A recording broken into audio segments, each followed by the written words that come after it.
அன்பின் இரட்சகர் இயேசு கிறிஸ்துவின் நாமத்தில் வாழ்த்துக்கள். நீதிமொழிகள் 25ஆம் அதிகாரம் 13ஆம் வசனம்.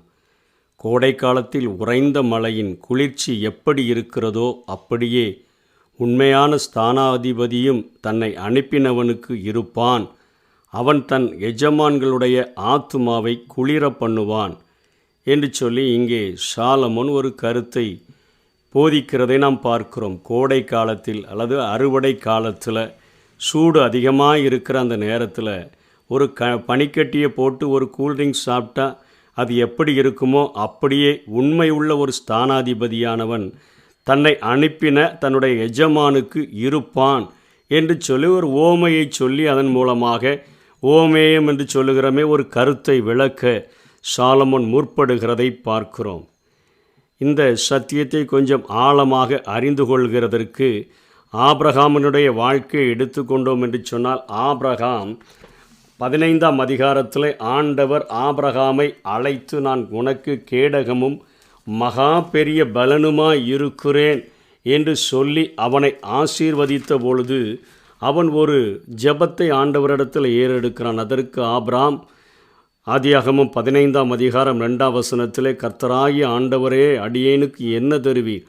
நான் பிள்ளையில்லாமல் இருக்கிறேனே. தமஸ்கு ஊரானாகிய இந்த எலியேசர் என் வீட்டு விசாரணை கர்த்தனாய் இருக்கிறானே என்றான். அத்தனையாய் அவனுடைய வீட்டில் எல்லா பொறுப்பையும் எடுத்துக்கொண்டு அவன் ஆபிரகாமுடைய குழந்தை ஸ்தானத்திற்கு உயர்த்தப்பட்டவனாகிய அந்த எலியேசருக்கு இப்பொழுது ஆண்டவருடைய வாக்கின்படி ஆண்டவர் ஆபிரகாமிற்கு ஈசாக்கை தந்தருளினார். ஈசாக்கு பிறந்து விட்டான், ஈசாக்கு வளர்ந்து விட்டான், இப்பொழுது வாலிபனாகவும் மாறி திருமணத்திற்கும் அவன் ரெடியாகிவிட்டான். அப்படிப்பட்ட நேரத்தில் இந்த ஊழியக்காரனை ஆபிரகாம் அழைத்து ஆதியாகமம் 24ஆம் அதிகாரத்திலே ஒரு கட்டளையிடுகிறார். ஆபிரகாம் 24ஆம் அதிகாரம் 2ஆம் வசனத்திலே, அப்பொழுது ஆபிரகாம் தன் வீட்டில் உள்ளவர்களில் வயதில் மூத்தவனும் தனக்கு உண்டான எல்லாவற்றிற்கும் அதிகாரியுமானவனாகிய தன் ஊழியக்காரனை நோக்கி, நான் குடியிருக்கிற கானானியுடைய குமாரத்திகளிடத்தில் நீ பெண் கொள்ளாமல் என் தேசத்துக்கு என் இனத்திடத்துக்கு போய் அங்கே ஈசாக்குக்கு பெண் கொள்ளுவேன் என்று சொல்லி, வானத்துக்கு தேவனும் பூமிக்கு தேவனுமாகிய கர்த்தரின் பேரில் எனக்கு ஆணையிட்டு கொடுக்கும்படிக்கு நீ உன் கையை என் தொடையின் கீழ் வை என்று சொல்லி ஒரு கட்டளையிடுகிறதை பார்க்கிறோம். அப்பொழுது அங்கே எலியேசர் சொல்கிறான், அந்த இடத்து பெண்கள் இங்கே வர மன்னது இல்லாதிருந்தால் நான் என்ன செய்வது என்கிற காரியங்களை எல்லாம் கேட்டு தெரிந்து கொண்ட பின்பு, நீ அப்போது என்று சொன்னால் நீ என்னுடைய ஆணைக்கு நீங்களாயிருப்பாய் என்று ஆபிரகாம் சொன்ன பின்பு அவன் ஆணையிட்டு விட்டு கொடுத்து செல்லுகிறான். ஆதியாகமம் 24ஆம் அதிகாரம் 10ஆம் வசனத்தில் அந்த ஊழியக்காரன் தன் எஜமானுடைய ஒட்டகங்களில் 10 ஒட்டகங்களை தன்னோடு கூட எடுத்துக்கொண்டு எஜமானுடைய வீட்டில் இருந்த உச்சிதமான பொருள்கள் அவனுடைய கைகளில் எடுத்துக்கொண்டு மெசொப்பொத்தேமியாவில் இருக்கிற நாகோருடைய ஊரில் அவன் அங்கே சேருகிறான். அவன் ஒரு துறவண்டையில் உட்கார்ந்திருந்து ஸ்திரீகள் புறப்படுகிற சாயங்கால வேளையிலே ஒட்டகங்களை மடக்கி தனக்குள்ளே சொல்லி கொண்டது என்னவென்றால், என் எஜமானாகிய ஆபிரகாமனுக்கு தேவனாயிருக்கிற கர்த்தாவே, ஒரு ஜெபத்தை உள்ளத்தின் ஆழத்திலிருந்து செய்கிறான். ஒரு வேளைக்கு அவன் அழகாக ஜெபிக்கிறதை பார்க்கிறோம். கர்த்தாவே, இன்றைக்கு நீர் எனக்கு ஒரு காரியம் சித்திக்க பண்ணி என் எஜமானுடைய ஆபிரகாமுக்கு தயவு செய்தருளும். இதோ நான் இந்த துறவண்டையில் நிற்கிறேன். இந்த ஊராளாகிய பெண்கள் தண்ணீர் மொல்ல புறப்பட்டு வருவார்களே, நான் குடிக்க உன் குடத்தை சாய்க்க வேண்டும் என்று நான் சொல்லும்போது குடி என்றும் உன் ஒட்டகங்களும் குடிக்கும்படி வார்ப்பேன் என்று சொல்லும் பெண் எவளோ அவளே நீர் உம்முடைய ஊழியக்காரனாகிய ஈசாக்குக்கு நியமித்தவளாய் இருக்கவும் என் எஜமானுக்கு அனுக்கிரகம் செய்தீர் என்று நான் அதனாலே அறியவும் செய்தருளும் என்றான். அப்படிப்பட்ட ஒரு ஜெபத்தை உள்ளத்தின் ஆழத்திலிருந்து சொல்லி ஜெபித்து முடிக்கும் முன்னே அங்கே ஆபிரகாமுடைய சகோதரனாகிய நாகோரினுடைய மனைவி மில்காலுக்கு குமாரனாயிருக்கிற பெத்துவேலுக்கு பிறந்த ரெபேக்காள் குடத்தை தோல் மேலே வைத்து கொண்டு வருகிறாள். அவள் மகா ரூபவதி, புருஷனை அறியாத கண்ணி என்று எழுதப்பட்டிருக்கிறது. இந்த ஊழியக்காரன் வேகமாக அவளுக்கு எதிர்கொண்டோடி உன் குடத்தில் இருக்கிற தண்ணீரை கொஞ்சம் குடிக்க தாண்டி கேட்குறான். அவள் நீ குடியும் என்று சொல்லி அவள் இறக்கி அவனுக்கு கொடுத்த பின்பு, உம்முடைய ஒட்டகங்களும் நான் குடிக்கும்படிக்காக நான் வார்ப்பேன் என்று சொல்லியெல்லாம் அவள் சீக்கிரமாக குடத்தை தண்ணீர் தொட்டியில் ஊற்றிட்டு இன்னும் மொண்டு வர துறவண்டையில் ஓடி ஒட்டகங்களுக்கெல்லாம் கொடுத்த உடனே இவன் எல்லாவற்றையும் அவன் குடித்து முடித்த பின்பு கர்த்தர் என் பிரயாணத்தை வாய்க்க பண்ணினாரோ இல்லையோ என்று அறியும்படிக்கு அப்படியே பொறுமையாக உட்கார்ந்துருக்கிறான். ஒட்டகங்கள்லாம் குடித்து தீர்த்த பின்பு அந்த மனிதன் 1/2 சேக்கல் எடையுள்ள பொற்காதணிகளையும் அவள் கைகளுக்கு 10 சேக்கல் எடை பொன்னுள்ள 2 கடகங்களையும் எடுத்து கொடுத்து, கிட்டத்தட்ட 10 சேக்கல் என்பது 20 கிராம் உள்ள ஒரு 2 காப்புகளையும் அவளுக்கு எடுத்து கொடுத்து, அவன் எடையுள்ள 2 கடகங்களை எடுத்து கொடுத்து, நீ யாருடைய மகன் என்றெல்லாம் விசாரிக்க ஆரம்பிக்கிறான். அப்புறம் அவளிடத்தில் கேட்குறான், இன்றைக்கு ராத்தங்க வேண்டுமே, அதுக்கு ஏதாவது இடம் உண்டா என்று கேட்கும்பொழுது அவள் சொல்லுகிறார், எங்களிடத்தில் வைக்கோலும் தீவனமும் வேண்டிய மட்டும் இருக்குது, ராத்தங்க இடமும் உண்டு என்று சொல்லி அவன் அப்படியே சொல்லிட்டு போயிட்டு அந்த மனிதன் தலை குனிந்து கர்த்தரை பணிந்து கொள்ளுகிறான்.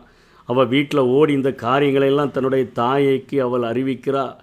வீட்டில் உள்ளவர்கள் எல்லாருக்கும் அறிவிக்கும் பொழுது அவளுடைய சகோதரன் வெளியே ஓடி வந்து அந்த இடத்துல நிற்கிற எலியேசரை பார்த்து, கர்த்தரால் ஆசீர்வதிக்கப்பட்டவரே, உள்ளே வாரும், நீர் வெளியே நிற்பானேன், உமக்கு வீடும் ஒட்டகங்களுக்கு இடமும் ஆயத்தம் பண்ணி இருக்கிறேன் என்று சொன்னான். அந்த மனுஷன் வீட்டுக்கு அவங்களோடு கூட போகிறான்.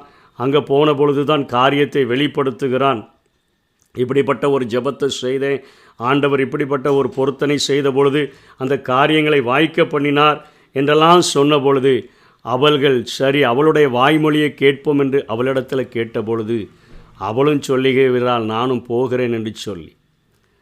லாபானும் பெத்துவேலும் பிரதியுத்தரமாக, இந்த காரியம் கர்த்தரால் வந்தது, உமக்கு நாங்கள் நலம் போலம் ஒன்றும் சொல்லக்கூடாது என்று சொல்லி அவர்களோடு கூட அந்த எலியேசரோடு கூட அவர்கள் அனுப்பி வைக்கிறது இந்த வேதத்திலே பார்க்கிறோம்.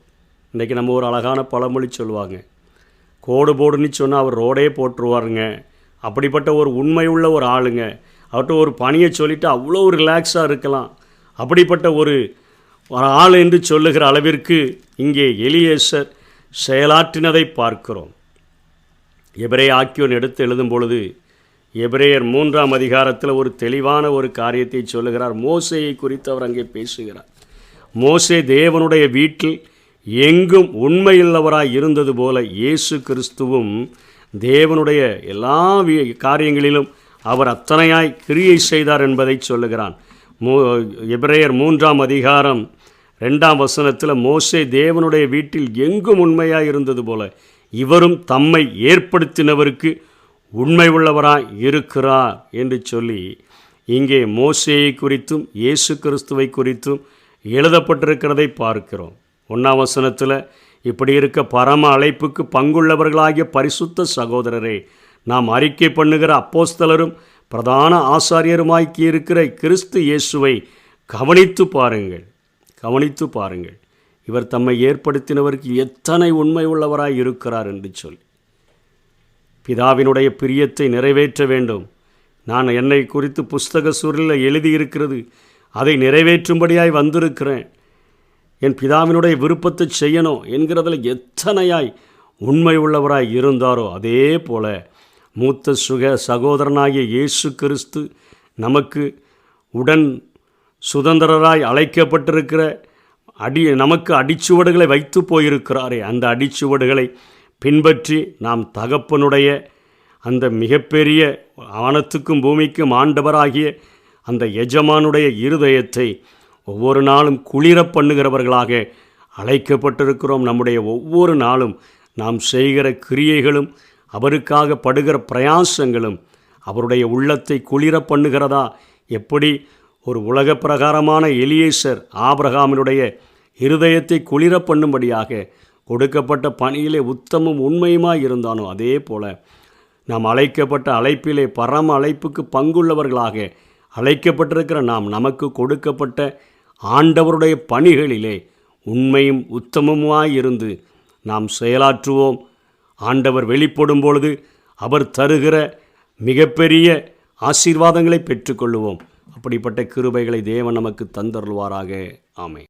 உத்தம ஊழியன் என்று நீர் சொல்லிடும் ஒரு வார்த்தை கேட்டிட உண்மையாய் ஓடுகிறேன். உத்தம ஊழியன் என்று நீ சொல்லிடும் ஒரு வார்த்தை கேட்டிட உண்மையாய் ஓடுகிறேன்.